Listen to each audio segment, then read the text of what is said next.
नमस्कार दोस्तों, जनसंवाद में आपका स्वागत है। दिन भर की सही फटाफट बड़ी खबर निकल के आ रही, बिग ब्रेकिंग पहली बड़ी खबर निकल के आ रही। एनसीपी को लगा करारा झटका, 18 विधायकों संग अजीत पवार ने थामा है सिंधे गुट का दामन। बताएंगे इसके बारे में। उप मुख्यमंत्री बनाए गए। वहीं दूसरी बड़ी खबर निकल के आ रही है, मणिपुर से बड़ी खबर निकल के आ रही है, जिसको लेकर संजय राउत ने प्रधानमंत्री पर लगाए हैं बड़े आरोप। राहुल गांधी को बताया है प्रधानमंत्री, इसके बारे में जानने वाले। अगली और खबर, जी हाँ, तेलंगाना से बड़ी खबर निकल के आ रही है। राहुल गांधी का डंका बजा है तेलंगाना में भी, कर्नाटक की तरह। बताएंगे इसके बारे में। भाजपाई घबराए। वहीं एक और बड़ी खबर निकल के आ रही है, कर्नाटका में भाजपाइयों के अंदर करारी फूट देखने को मिल रही है। बीजेपी हाईकमान बैठक बुला रही है, येदियुरप्पा दिल्ली से बुलाए गए। बड़ी अपडेट निकल के आ रही है, इसके बारे में बताने वाले। अगली एक और खबर निकल के आ रही, चलते हैं। बड़ी खबर है, जी आपको पता है, हाई स्पीड को लेकर भी बड़ी खबर निकल के आ रही महाराष्ट्र में। वहीं देखा जाए यूसीसी पर पूरे देश भर में घमासान मचा है। इसको लेकर विपक्ष का क्या हवाला रहा है, इसके बारे में बताने वाले हैं। चलते एक और बड़ी अपडेट निकल के आ रही। जी महिला पहलवान यौन उत्पीड़न मामले से बड़ा सुनवाई और बड़ा फैसला निकल के आ रहा। 7 जुलाई को आने वाला है बड़ा फैसला। बताएंगे इसके बारे में। अगली एक और खबर, बड़ी खबर है, महंगाई को लेकर जमकर किया जा रहा है विरोध। हाय रे भाजपाई कैसे दिलाए, लगातार नारे दिए जा रहे हैं, इसके बारे में बताने वाले हैं। वहीं ओवैसी और इस समय जिस तरह से पुष्कर धामी के बीच तकरार चल रही है जिन्ना को लेकर, इसके बारे में बताएंगे। वहीं लॉरेंस बिश्नोई का इससे जुड़ी बड़ी खबर निकल के आ रही है। सब खबरों को जानने वाले के विस्तार से। मणिपुर में ढील देने से क्या हुआ है, सब बताने वाले। लेकिन उससे पहले एक छोटा सा निवेदन, अगर आप हमारे चैनल बनाए हैं तो चैनल को सब्सक्राइब, बेल आइकन जरूर दबाएगा। देश दुनिया से फटाफट बड़ी अपडेट को पाने के लिए चलते हैं। पहले बड़ी खबर निकल के आ रही है, जैसे समय महाराष्ट्र की राजनीति में बड़ा उलटफेर देखने को मिल रहा है। एनसीपी नेता अजित पवार ने अपने डिप्टी सीएम पद की शपथ भी ले ली है और उन्होंने 18 विधायकों के साथ सिंधे गुट में शामिल हो चुके हैं। महाराष्ट्र में बड़ी सियासी हलचल मची हुई है। राष्ट्रवादी कांग्रेस पार्टी एनसीपी नेता अजित पवार ने 18 विधायकों के साथ राजभवन पहुंचे और वहां पे सिंधे सरकार में शामिल हो गए हैं। अजित पवार को उप मुख्यमंत्री पद दिया गया है। वहीं देखा जाए उनके साथ 9 समर्थक विधायकों को मंत्री पद की भी शपथ दिलाई गई है। और इससे पहले महाराष्ट्र के नेता प्रतिपक्ष अजित पवार के निवास पर अहम बैठक हुई थी। इसमें पार्टी के दोनों कार्यकारी अध्यक्ष सुप्रिया सुले और प्रफुल्ल पटेल भी शामिल हुए थे। और इसके बाद ही सभी नेताओं ने सीधा राजभवन के लिए रवाना हो गए। और ऐसे में देखा जा रहा है तो कहीं ना कहीं एक करारी फूट है एनसीपी के अंदर, जिस तरह से 9 एमएलए बन चुके हैं और खुद ही देखा जाए अजित पवार को उप मुख्यमंत्री बनाया गया है। और ये बड़ी खबर निकल के आ रही कि एनसीपी के कुल 9 विधायक महाराष्ट्र सरकार में शामिल हो गए थे। और अजित पवार के गुट ने दावा किया है कि 40 एनसीपी समर्थक भी साथ आए हैं। जी हाँ, यही नहीं, देखा जाए तो विधायकों के साथ साथ समर्थक भी लगातार अब शामिल होते नजर आ रही। कहीं ना कहीं एक करारा झटका माना जा सकता है। आप इसे किस तरह से देख रहे हैं और कौन सी लालच देकर इन सबको बुलाया गया है, अपनी राय कमेंट के माध्यम से जरूर बताएगा। दरअसल आपको बताते चले कि यही अजित पवार को बीजेपी कुछ दिन पहले गिरफ्तार कराने की बात कर रही थी और इनके ऊपर बड़े बड़े आरोप लगा रही थी। लेकिन आज उन्हीं के गुट में शामिल हो चुके हैं। सारे इनके दाग अब धुल चुके हैं क्योंकि ये खुद ही बीजेपी में शामिल हो गए। इसको लेकर आप सबकी क्या राय है, अपनी राय बताइएगा। एक और बड़ी खबर निकल के आ रही है, मणिपुर से बड़ी खबर निकल के आ रही है, जहां पर संजय राउत ने राष्ट्रपति शासन लगाने की बात कही है और साथ ही प्रधानमंत्री और देखा जाए तो केंद्रीय गृह मंत्री अमित शाह को आईना दिखाया है। महाराष्ट्र में उद्योग गुट के शिवसेना नेता संजय राउत ने एक बार फिर राहुल गांधी के समर्थन में एक बड़ा बयान दिया है। संजय राउत का कहना है कि बीजेपी ने मन में ठान लिया है कि राहुल गांधी साल 24 के होने वाले चुनाव में पीएम बनना तय माना जा रहा है। यही नहीं, राउत ने यह भी कहा कि मणिपुर हिंसा पर भी यही बयान निकल गया है। उन्होंने मणिपुर में राष्ट्रपति शासन लगाने की मांग की है। वही उनका कहना है कि मणिपुर की जनता भी यही चाह रही है कि राहुल जैसा प्रधानमंत्री होना चाहिए। संजय राउत ने कहा है कि प्रधानमंत्री अब पूरी तरह से चुप्पी साधे हुए हैं क्योंकि उन्हें पता है कि आने वाले चुनाव में उनकी हार तय है। संजय राउत ने कहा कि मणिपुर हिंसा में चीन का हाथ है।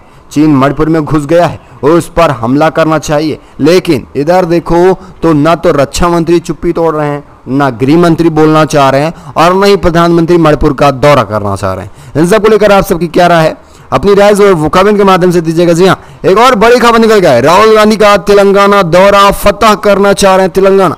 विजय बिगुल फूकने पहुंच चुके हैं तेलंगाना में। बड़ी खबर निकल के आ रही, कर्नाटका से कुछ कदम दूर है, कदमों की दूरी से नापी जा सकता है तेलंगाना। लेकिन अब वहीं राहुल गांधी खम्मम में पहुंचकर जनसभा को संबोधित कर रहे हैं। शीर्ष नेताओं की अहम बैठक होने वाली है। विधानसभा चुनाव नजदीक आ रहा है और ऐसे में लग रहा है कि केसीआर की मुसीबत राहुल गांधी बढ़ा चुके हैं। बड़ी खबर निकल के आ रही, राहुल गांधी आज तेलंगाना के खम्मम में कांग्रेस का चुनावी बिगुल फूंक चुके हैं। यहाँ वे एक राजसभा को संबोधित करें और इसके बाद उन्होंने पार्टी के शीर्ष नेताओं के साथ बैठक की है। आखिर किन मुद्दों के साथ चुनाव लड़ा जाएगा? आने वाले समय में जिस तरह से लगातार महंगाई बढ़ती जा रही है, इन सारे मुद्दों के साथ चुनाव लड़ने का प्लान बनाया जा रहा है और खास चुनौती देने के लिए अब राहुल गांधी सारी विपक्षी सारी पार्टियों को तैयार हो चुके हैं। और कहीं ना कहीं केसीआर की मुसीबत बढ़ती जा रही है राहुल गांधी के तेलंगाना पहुंचने से। वैसे आप सबकी क्या राय है? अपनी राय कमेंट के माध्यम से दीजिएगा। चलते एक और बड़ी अपडेट निकल के आ रही है जहाँ कर्नाटक से बड़ी खबर, जहां पर भाजपा के खेमे में हड़कंप मचा हुआ है। येदियुरप्पा को दिल्ली बुलाया गया है, हाईकमान बैठक होने जा रही है। कर्नाटक में अभी तक नेता विपक्ष का नाम तय नहीं हुआ है। अब खबर निकल के आ रही है कि नेता विपक्ष की नियुक्ति को अब देरी की जा रही है और भाजपा के शीर्ष नेतृत्व में पूर्व सीएम बीएस येदियुरप्पा को दिल्ली बुलाया गया। दिल्ली में कर्नाटक विधानसभा के नेता विपक्ष के नाम पर चर्चा हो सकती है। साथ ही देखा जाए तो प्रदेश अध्यक्ष का नाम भी तय किया जा सकता है। हालांकि देखा जाए तो येदियुरप्पा पार्टी का आला कमान संभालने में पूरी तरह से फेल होते नजर आ रहे हैं। यही वजह है कि अब कोई खास बदलाव भी कर सकती है पार्टी। हाईकमान बैठक की जा रही है। वैसे जिस तरह से हार हुई है, कहीं ना कहीं इसमें नाकामी दिखाई दे रही है येदियुरप्पा की। इन सबको लेकर आपकी क्या राय है? अपनी राय जो है वो कमेंट के माध्यम से दीजिएगा। चलते एक और बड़ी खबर निकल के आ रही है। जी हाँ, बड़ी खबर है दिल्ली से निकल के आ रही, जहां पर आम आदमी पार्टी ने मंदिर और मजार को गिराना शुरू कर दिया है। फ्लाईओवर को लेकर सभी मंदिर मजारों को हटाया जा रहा है। आपको बताया जाए एलजी ने 14 धार्मिक स्थलों को ध्वस्त करने का आदेश दे दिया है। बड़ी अपडेट निकल के आ रही, दिल्ली के जाना जाए तो भजनपुरा चौक पर फ्लाईओवर के निर्माण के लिए भारी पुलिस बल की तैनाती है। दरअसल आपको बताया चले मंदिर और मजार रास्ते में आ रहे हैं और रविवार सुबह से इन्हें हटाया जा रहा है। पुलिस ने बताया कि दोनों ढांचों को हटाने का फैसला एलजी द्वारा दिया गया है, जिसमें देखा जाए तो केवल 14 धार्मिक स्थल आ रहे हैं। इन सभी को गिराने का एलजी ने आदेश दिया है और पीडब्ल्यूडी लगातार इस पर सक्रिय है। वहीं देखा जाए मंत्री अतिशी ने आरोप लगाया है कि उपराज्यपाल वीके सक्सेना ने दिल्ली में 3 मजारों सहित 14 धार्मिक स्थलों को ध्वस्त करने का आदेश दिया। कहीं ना कहीं देखा जाए ये संस्कृति के साथ खिलवाड़ किया जा रहा है। वैसे एलजी के इस नीति को लेकर आप सबकी क्या राय है? अपनी राय कमेंट के माध्यम से दीजिएगा। वैसे बताते चले दिल्ली में न तो अब अतिशी का चलने वाला है और न ही अरविंद केजरीवाल का चल रहा है, क्योंकि अध्यादेश ने पूरी तरह से उन्हें तोड़ कर रखा है। इन सब को लेकर आप सबकी क्या राय है? अपनी राय कमेंट के माध्यम से दीजिएगा। अच्छा, एक और बड़ी खबर निकल के आ रही, यूसीसी पर पूरे देश भर में घमासान मचा है। तमाम विपक्षी पार्टियां इसका विरोध कर रही हैं, तो वहीं कुछ लोग इसका समर्थन भी कर रहे हैं और उसमें से है एक मायावती। बड़ी खबर निकल के आ रही है, यूसीसी पर अब कुछ समय बाद मायावती का बयान निकल के आया है। मायावती का कहना है कि बीजेपी जो कर रही है वो सही कर रही है, लेकिन उनके करने का तरीका गलत है। बड़ी खबर निकल के आ रही है, समान नागरिक संहिता को लेकर देश में यूनिफॉर्म सिविल कोड को लेकर चर्चाएं तेज होती जा रही हैं। प्रधानमंत्री नरेंद्र मोदी ने भोपाल में एक जनसभा को संबोधित करते हुए कहा था कि देश में 2 कानून नहीं होने चाहिए। वहीं अब विपक्ष दल भी यूसीसी का समर्थन कर रहा है और सरकार का साथ दे रहा है। देखा जाए तो सपा सुप्रीमो मायावती ने इसे लागू करने की बात कही है, लेकिन उन्होंने कहा कि इससे पहले ये बताया जाए ये किन मुद्दों के साथ लागू हो रहा है और किन शर्तों के साथ अपनाया जाएगा। हिंदू, मुस्लिम, सिख, ईसाई, पारसी, बौद्ध समेत धर्मों वाले लोगों को मानने वाली बात रहेगी, जिससे फिर से भाईचारा उत्पन्न होगा। ये तमाम बातें कही हैं, लेकिन उन्होंने कहा उनका तरीका गलत है। ये 9 साल पहले भी किया जा सकता था, बीच में भी किया जा सकता है, लेकिन ये चुनावी मुद्दा बनाकर 24 में लाना कहीं ना कहीं ये गलत है। वैसे आप सबकी क्या राय है? अपनी राय कमेंट के माध्यम से दीजिएगा। एक और बड़ी खबर निकल के आ रही, महिला यौन उत्पीड़न को लेकर बड़ी खबर, जहां पर पहलवानों का मामला 7 जुलाई को अहम फैसला लेगा फिर से कोर्ट। बड़ी खबर निकल के आ रही है, एमपी कोर्ट में मामला पहुंचा है।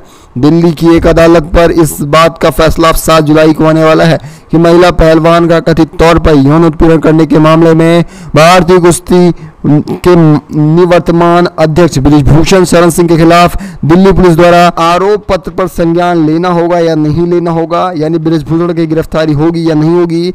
वही भारतीय जनता पार्टी के सांसद रहने वाले हैं या नहीं रहने वाले हैं। इसके अतिरिक्त देखा जाए तो मेट्रोपॉलिटिक्स मजिस्ट्रेट हरदीप सिंह जगपाल ने भी शहर पुलिस की इस दलील पर गौर किया और इसकी जांच करना चालू कर दिया है। और देखा जाए तो एक पूरक आरोप पत्र दायर किया गया है। इसमें संभावनाएं जताई जा रही हैं कि आने वाले समय में बृजभूषण की मुसीबतों में इजाफा हो सकता है।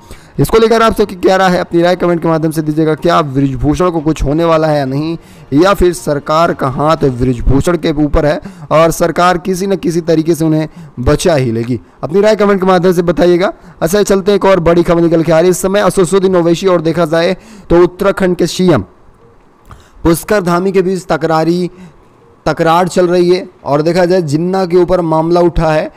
पुष्कर धामी का कहना है कि ओवैसी जैसे लोग जिन्ना संस्कृति को हर दिन बढ़ा रहे हैं। ये बड़ी खबर निकल के आ रही है। समान न्याय संहिता कानून का मुद्दा इस देश में काफ़ी चर्चाओं में है और देखा जाए कई राज्य तो ऐसे हैं जिन्होंने यूसीसी को लागू करने की तैयारियां भी शुरू कर दिया है। उसमें से उत्तराखंड एक है जो सबसे पहले यूसीसी लागू करने का दावा कर रहा है। वही मुख्यमंत्री पुष्कर धामी ने अब देखा जाए तो ओवैसी को लेकर बड़ा बयान दिया है।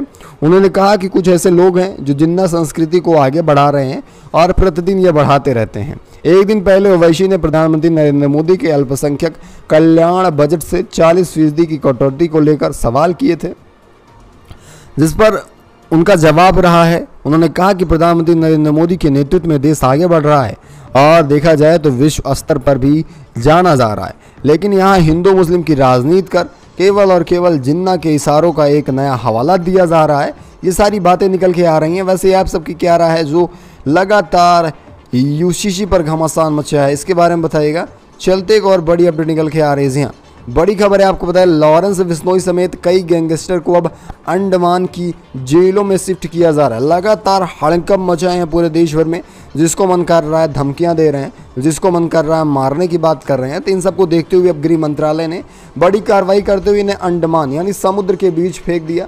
बड़ी खबर निकली, राष्ट्रीय जांच एजेंसी NIA ने दिल्ली, पंजाब और हरियाणा की जेल में बंद 10 से 12 गैंगस्टरों को ट्रांसफ़र कर दिया है अब गृह मंत्रालय के इशारे पर अंडमान निकोबार में, और वहां पर ये अब सैन्य वाले हैं। वैसे आप सबकी क्या राय है लॉरेंस बिश्नोई और उनके साथियों को लेकर? दरअसल आपको पता है लॉरेंस बिश्नोई जो हैं सिद्धू मूसेवाले हत्याकांड में आरोपित पाए गए थे और अभी तक जेल में ही बंद हैं। चलते एक और बड़ी खबर निकल के आ रही है। बड़ी खबर है, जी हाँ, मणिपुर से बड़ी अपडेट निकल के आ रही है, जहां पर थोड़ी सी ढील देने की वजह से फिर से एक बार हिंसा भड़की थी। जातीय हिंसा से प्रभावित मणिपुर में एक बार फिर रविवार शाम को थोड़ी ढील दी गई थी, जिसकी वजह से एक बार फिर हिंसा भड़की। तो जिसके बाद फिर से CRPF ने सक्रियता दिखाते हुए धारा 144 पूरे इलाके भर में लागू कर दी गई है, जहां लगातार देखा जाए तो एन वीरेन के इस्तीफे की मांग उठ रही है, लेकिन उन्होंने इस्तीफा देने से साफ इनकार किया। उन्होंने कहा कि जल्दी शांति बहाली कर दिया जाएगा। वैसे आप सबकी क्या राय है, क्या मणिपुर के CM को इस्तीफा देना चाहिए या नहीं? चलते एक और बड़ी खबर निकल के आ रही है। महंगाई से आम जनता परेशान और साथ ही कांग्रेसी। वहीं देखा जाए कटिहार में कांग्रेसियों ने एक अनोखा प्रदर्शन किया है। कार्यालय के अंदर चाय बनाकर महंगाई का विरोध किया जा रहा है। दरअसल इस समय देखा जाए तो देश भर में महंगाई की मार आम जनता झेल रही है। मोदी सरकार के 9 साल पूरे हो चुके हैं, लेकिन कांग्रेस के एक सवालों का जवाब नहीं दिया गया। वही देखा जाए एक बार फिर देश में महंगाई और बेरोजगारी तूल पकड़ रही है। घोटालों की बात न की जाए, बेहाल कार्यक्रम आयोजन करते हुए इस बार कांग्रेस के जिला अध्यक्ष सुनील यादव के नेतृत्व में कांग्रेस कार्यालय में सैकड़ों कार्यकर्ता उपस्थित रहे और चाय बनाकर महंगाई का जोरदार विरोध प्रदर्शन किया गया है। आपको बताते चलें केवल कटिहार में नहीं बल्कि पूरे मध्य प्रदेश में इससे पहले महिलाओं ने भी जमकर विरोध किया था। सिर के ऊपर गैस सिलेंडर उठाकर विरोध किया जा रहा था, किस तरह से महंगाइयाँ बढ़ती जा रही हैं। उन्होंने बताया कि गैस सिलेंडर तो दे दिए गए हैं, लेकिन भराने तक के पैसे नहीं हैं। अब ये मजबूर किया जा रहा है, यानी किसी चीज़ की आदत लगाई जा रही है और फिर उस पर दबाव डालकर महंगाई बढ़ाया जा रहा है। कहीं ना कहीं लोग परेशान रहें, इस तरह की सरकार की नीति है। इन सब को लेकर आप सबकी क्या राय है, अपनी राय जो है वो कमेंट के माध्यम से दीजिएगा। ऐसा एक और बड़ी खबर निकल के आ रही, विवाद के बीच घिरी फिल्म 72 हुड JNU में इस दिन स्पेशल स्क्रीनिंग होने जा रही है। मेकर्स ने किया है बड़ा ऐलान। बड़ी खबर निकल के आ रही है कि 72 हुड फिल्म जिस पर लगातार विवाद हुआ था, इसको लेकर अब 4 जुलाई को JNU में इसकी स्क्रीनिंग होने जा रही है और 7 जुलाई को देखा जाए तो सिनेमा घरों में भी रिलीज कर दिया जाएगा। आप देखिएगा कि इस फिल्म पर भी जमकर घमासान मचने वाला है और इसमें फिर हिंदू मुस्लिम की राजनीति होना तय माना जा रहा है और आतंकी शिविरों की भयानक वास्तविकता को इसमें उजागर किया गया है। ये सारे दावे किए जा रहे हैं, लेकिन इस फिल्म को लेकर हिंदू मुस्लिम की राजनीति की जा रही है, क्योंकि कहीं ना कहीं ये मुसलमानों को नीचा दिखाने की बात कही गई है 72 हुड फिल्म में। आतंकी दिखाया गया है मुसलमानों को लेकर। ये सारी बातें निकल के आ रही हैं। अब आप 72 रोल फिल्म को कैसे देखते हैं, अपनी राय कमेंट के माध्यम से ज़रूर बताइएगा। चलते एक और बड़ी खबर निकल के आ रही है। जी हाँ दोस्तों, आपको बताए चले हैं इस वक्त की बड़ी अपडेट निकल के आ रही है। महंगाई की मार, देश में टमाटर के बाद मसालों की कीमतों में इजाफा होता जा रहा है। अब तड़का लगाना भी मुश्किल हो चुका है। एक तरफ टमाटर लाल पे लाल हुआ जा रहा है, दूसरी तरफ देखा जाए तो तड़का लगाना भी मुश्किल होता जा रहा है। जी हाँ, आपने सही सुना है, बड़ी खबर निकल के आ रही है। देश में सब्जी खासकर टमाटर की बढ़ती कीमतों ने लोगों के नाक में दम कर दिए। वहीं दूसरी तरफ देखा जाए अब मसालों के दाम भी आसमान छूने वाले हैं। बड़ी खबर निकल के आ रही है कि 400 रुपये किलो का जीरा अब 750 रुपये किलो होने जा रहा है और लगातार आपको 10 रुपये में 4 दाने मिलने वाले हैं। ये सारी बड़ी खबर निकल के आ रही है। तेल के दाम अब फिर से बढ़ने वाले हैं, 180 रुपये लीटर होने वाला है सरसों तेल। वहीं जिस तरह से दाल के दाम बढ़ रहे हैं, जल्द ही 200 रुपये पार हो जाएगा। जिस तरह से महंगाइयाँ बढ़ रही हैं, इस तरह से देखा जाए तो प्रधानमंत्री के जुमले ही आते थे। वैसे आप सबकी क्या राय है बढ़ती हुई महंगाई को लेकर? कहीं ना कहीं सरकार जिस तरह से खाने पीने वाली चीज़ों पर टैक्स लगाया है, इन सब को लेकर आप सबकी क्या राय है? क्या आने वाले 24 के चुनाव में आप फिर से प्रधानमंत्री नरेंद्र मोदी को देखना चाहेंगे प्रधानमंत्री, या फिर इसमें बदलाव चाहेंगे, या फिर मध्य प्रदेश की तरह, कर्नाटका की तरह कांग्रेस सरकार आने वाली है? अपनी राय कमेंट के माध्यम से बताइएगा। इस खास बुलेटिन में बस इतना ही। मिलेंगे आपको अगली बड़ी अपडेट के साथ, तब तक के लिए धन्यवाद।